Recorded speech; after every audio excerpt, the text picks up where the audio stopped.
ಆತ್ಮೀಯ ಬಂಧುಗಳೇ, ಶ್ರೀಮದ್ ಭಾಗವತಂ ಸ್ಕಂದ 3 ಭಾಗ 2 ಅಧ್ಯಾಯ 21 ಮನು ಕರ್ದಮ ಸಂವಾದ. ಇದರಿಂದ ಇವತ್ತು 4 ಶ್ಲೋಕಗಳನ್ನು ತಿಳ್ಕೊಳ್ಳೋಣ. ಶ್ಲೋಕ 51. ಯೋರ್ಕೇಂದ್ವಗ್ನೀಂದ್ರ ವಾಯೂನಾಂ ಯಮಧರ್ಮ ಪ್ರಚೇತಸಾಂ ರೂಪಾಣಿ ಸ್ಥಾನ ಆಧತ್ಸೆ ತಸ್ಮೈ ಶುಕ್ಲಾಯತೆ ನಮಃ. ಶ್ಲೋಕ 52.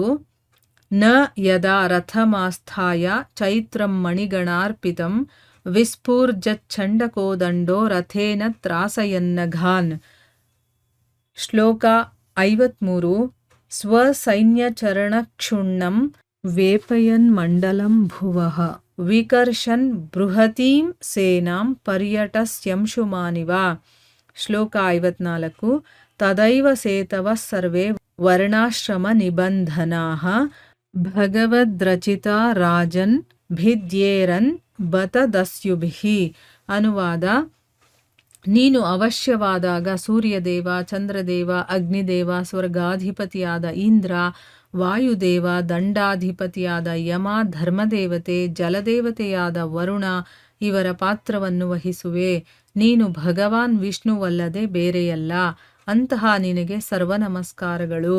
ಯಾವುದರ ನೋಟ ಮಾತ್ರವೇ ಪಾತಕಿಗಳನ್ನು ಭಯಗೊಳಿಸುವುದೋ ಅಂತಹ ರತ್ನಮಯವಾದ ಜಯಶಾಲಿ ರಥವನ್ನು ನೀನು ಏರದಿದ್ದರೆ, ನಿನ್ನ ಧನುಷ್ಟಂಕಾರದ ಮೂಲಕ ಭಯಂಕರ ಧ್ವನಿಯನ್ನು ಉಂಟು ಮಾಡದಿದ್ದರೆ, ಮತ್ತು ಯಾವುದರ ಪದಾಘಾತದಿಂದ ಭೂಮಂಡಲವೇ ನಡುಗುವುದೋ ಅಂತಹ ಮಹಾಸೈನ್ಯವನ್ನು ನಡೆಸುತ್ತಾ ನೀನು ಉಜ್ವಲ ಪ್ರಕಾಶದ ಸೂರ್ಯನಂತೆ ಭೂಮಂಡಲವನ್ನು ಸಂಚರಿಸದಿದ್ದರೆ, ಠಕ್ಕರು ಮತ್ತು ದಸ್ಯುಗಳು ಭಗವಂತನಿಂದಲೇ ಸೃಷ್ಟಿಗೊಂಡ ವರ್ಣಗಳ ಮತ್ತು ಆಶ್ರಮಗಳ ನೀತಿ ಶಾಸನಗಳನ್ನು ಮುರಿದು ಹಾಕುವರು.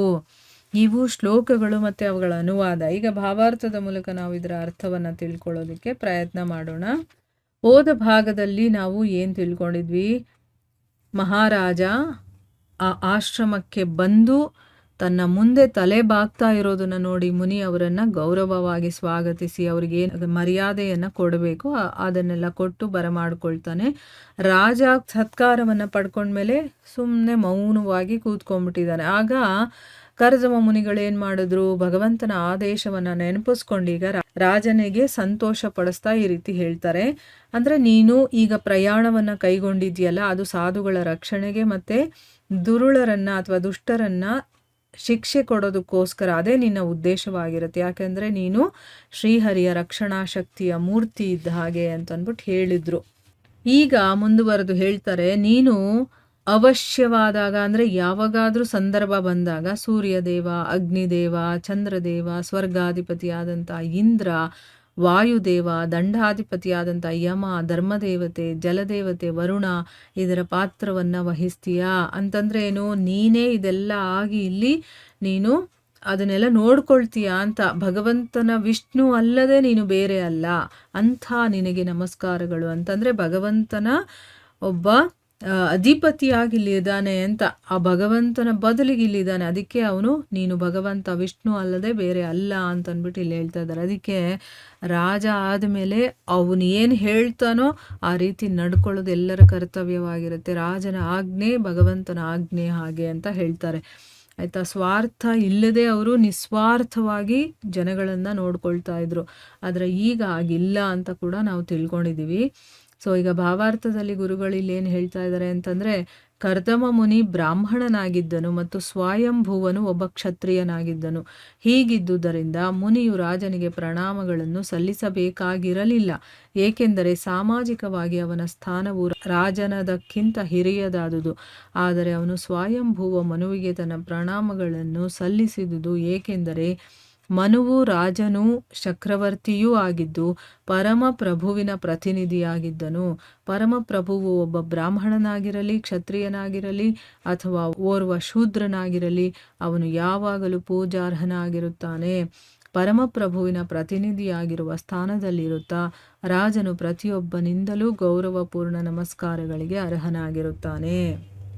ಇಲ್ಲಿ ಕರ್ದಮ ಮುನಿ ಬ್ರಾಹ್ಮಣರಾಗಿದ್ದಾರೆ, ಸ್ವಯಂಭುವ ಮುನು ಒಬ್ಬ ಕ್ಷತ್ರಿಯನಾಗಿದ್ದಾನೆ. ಹೀಗಿರೋದ್ರಿಂದ ಬ್ರಾಹ್ಮಣರು ರಾಜನಿಗಿಂತ ಉನ್ನತ ಮಟ್ಟದಲ್ಲಿರುವಂಥವ್ರು ಅಲ್ವಾ?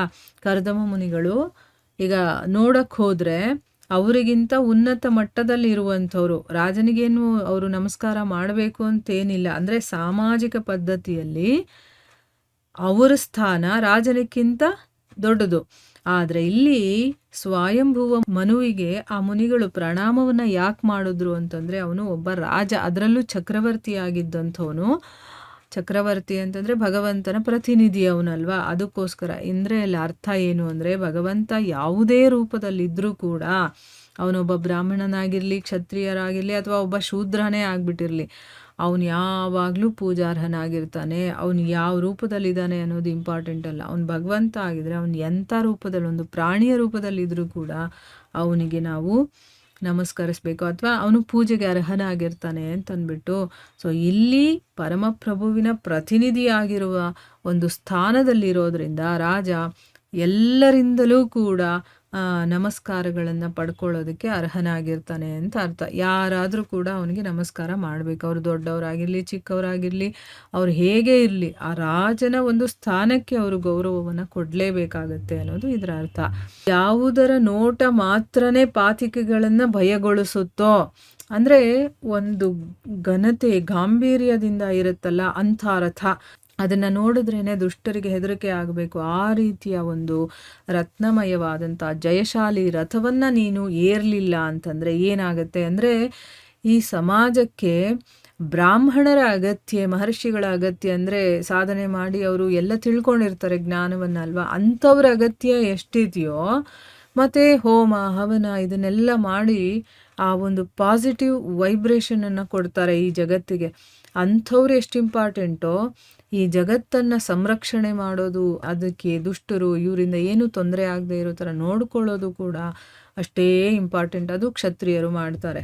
ಅದೇ ರೀತಿ ಊಟ ವ್ಯವಸ್ಥೆ ಇದನ್ನೆಲ್ಲ ಮಾಡುವಂಥ ವೈಶ್ಯರು ಇರ್ತಾರಲ್ಲ, ಅವರೂ ಅಷ್ಟೇ ಇಂಪಾರ್ಟೆಂಟು.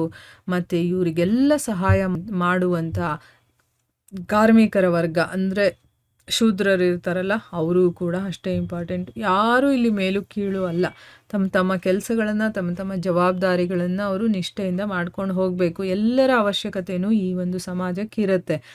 ಸೊ ಅದಕ್ಕೆ ಇಲ್ಲಿ ಹೇಳ್ತಾ ಇದ್ದಾರೆ, ನೀನು ಅಂಥ ರಥವನ್ನು ಏರಲಿಲ್ಲ ಅಂತಂದರೆ, ನಿನ್ನ ಧನುಷ್ಟಂಕಾರ ಇದೆಯಲ್ಲ, ಅಂದರೆ ಆ ಧನಸ್ಸಿನ ಒಂದು ಸೌಂಡ್ ಇದೆಯಲ್ಲ, ಅದರಿಂದ ನೀನು ಧ್ವನಿ ಮಾಡಲಿಲ್ಲ ಅಂತಂದರೆ, ಒಂದು ಭಯಂಕರವಾದಂಥ ಧ್ವನಿಯನ್ನು ಮಾಡಲಿಲ್ಲ ಅಂತಂದರೆ, ಆಮೇಲೆ ಯಾರ ಒಂದು ಪದಾಘಾತದಿಂದ, ಅಂದರೆ ಏನು, ನಡ್ಕೊಂಡು ಬರುವಂತಹ ಸೌಂಡ್ ಇದೆಯಲ್ಲ, ಅದರಿಂದ ಭೂಮಂಡಲನೇ ನಡಗಬೇಕು. ಆ ರೀತಿಯ ಒಂದು ಮಹಾ ಸೈನ್ಯವನ್ನು ನಡೆಸ್ತಾ ನೀನು ಉಜ್ವಲ ಪ್ರಕಾಶದ ಹಾಗೆ, ಸೂರ್ಯನ ಹಾಗೆ, ಸೂರ್ಯ ಎಲ್ಲ ಕಡೆನೂ ಪ್ರಕಾಶವನ್ನು ಹರಡ್ತಾ ಇರ್ತಾನಲ್ವ, ಅವನು ಒಂದೇ ಕಡೆ ಇರೋದಿಲ್ಲ, ಇಡೀ ಭೂಮಂಡಲಕ್ಕೆ ಬೆಳಕನ್ನು ಕೊಡೋದಕ್ಕೊಂದು ಸಂಚಾರ ಮಾಡ್ತಿರ್ತಾನಲ್ಲ, ಆ ರೀತಿ ನೀನು ಕೂಡ ಸಂಚಾರ ಮಾಡಲಿಲ್ಲ ಅಂತಂದರೆ ಏನಾಗುತ್ತೆ, ಠಕ್ಕರು ಅಂದರೆ ದರೋಡೆ ಮಾಡೋರು, ಮೋಸ ಮಾಡೋರು, ಇವರೆಲ್ಲರೂ ಕೂಡ ಭಗವಂತನಿಂದನೇ ಸೃಷ್ಟಿಯಾಗಿರುವಂತಹ ವರ್ಣ ಮತ್ತು ಆಶ್ರಮಗಳ ನೀತಿ ಶಾಸನಗಳನ್ನು ಇವರೆಲ್ಲ ಮುರಿದು ಹಾಕ್ಬಿಡ್ತಾರೆ. ನೀನು ಈ ರೀತಿ ಓಡಾಡ್ತಾ ಇರೋದ್ರಿಂದ, ಸಂಚಾರ ಮಾಡ್ತಾ ಇರೋದ್ರಿಂದ, ಮೋಸ ಮಾಡೋರು, ದರೋಡೆ ಮಾಡೋರು, ವಂಚನೆ ಮಾಡೋರು, ಇನ್ನೇನೇನೇನು ಕೆಟ್ಟ ಕೆಲಸ ಮಾಡೋರು ಇದ್ದಾರೋ ಅವ್ರಿಗೆಲ್ಲರೂ ಕೂಡ ಭಯ ಪಟ್ಕೊಂಡಿರ್ತಾರೆ. ಇಲ್ಲ ಅಂತಂದರೆ ರಾಜ ಏನು ಆರಾಮಾಗಿ ಅರಮನೆಯಲ್ಲಿದ್ದಾನೆ ಅಂತಂದರೆ ಅವ್ರಿಗಿಷ್ಟ ಬಂದಾಗೆ ನೀತಿ ಶಾಸನಗಳನ್ನೆಲ್ಲ ಮುರಿದಾಕಿ ಅವ್ರು ಇಷ್ಟ ಬಂದಾಗೆ ನಡ್ಕೊಳ್ತಾರೆ ಅಂತ ಅರ್ಥ. ಸೊ ನೀನು ಈ ರೀತಿ ಓಡಾಡ್ತಾ ಇರೋದ್ರಿಂದ ಅವ್ರಿಗೆ ಹೆದರ್ಕೊಂಡು ಆ ರೀತಿ ಕೆಲಸಗಳನ್ನು ಮಾಡದೇ ಇರ್ತಾರೆ ಅಂತ ಇಲ್ಲಿ ಹೇಳ್ತಾ ಇರೋದು. ಅಂದರೆ ರಾಜ ಎಷ್ಟು ಇಂಪಾರ್ಟೆಂಟು, ಅವನ ಕರ್ತವ್ಯವನ್ನು ಸರಿಯಾಗಿ ಮಾಡಿದಾಗ ಇಡೀ ಅವನ ಜಗತ್ತು, ಅಂದರೆ ಈ ಭೂಮಂಡಲಕ್ಕೆ ರಾಜ ಅಲ್ವಾ ಅವನು, ಎಲ್ಲರೂ ಚೆನ್ನಾಗಿರ್ತಾರೆ. ಇಲ್ಲ ಅಂತಂದರೆ ಕೆಟ್ಟವರು, ದುರುಳರು, ಮೋಸ ಮಾಡೋರು, ವಂಚನೆ ಮಾಡೋರು, ದರೋಡೆ ಮಾಡೋರು ಎಲ್ಲ ಹೆಚ್ಚಾಗ್ಬಿಡ್ತಾರೆ ಅಂತ ಅರ್ಥ. ಸೊ ಆದ್ದರಿಂದನೇ ನೀನು ಈ ರೀತಿ ಓಡಾಡೋದು ತುಂಬಾ ಅವಶ್ಯಕವಾಗಿದೆ ಈ ಸಮಾಜಕ್ಕೆ ಅಂತ ಅಂದ್ಬಿಟ್ಟು ಹೇಳ್ತಾ ಇದ್ದಾರೆ. ಇದರ ಬಗ್ಗೆ ಭಾವಾರ್ಥದಲ್ಲಿ ಗುರುಗಳು ಏನು ಹೇಳಿದ್ದಾರೆ ಅನ್ನೋದನ್ನು ನಾವು ಮುಂದಿನ ಭಾಗದಲ್ಲಿ ತಿಳ್ಕೊಳ್ಳೋಣ. ಹರೇ ಕೃಷ್ಣ.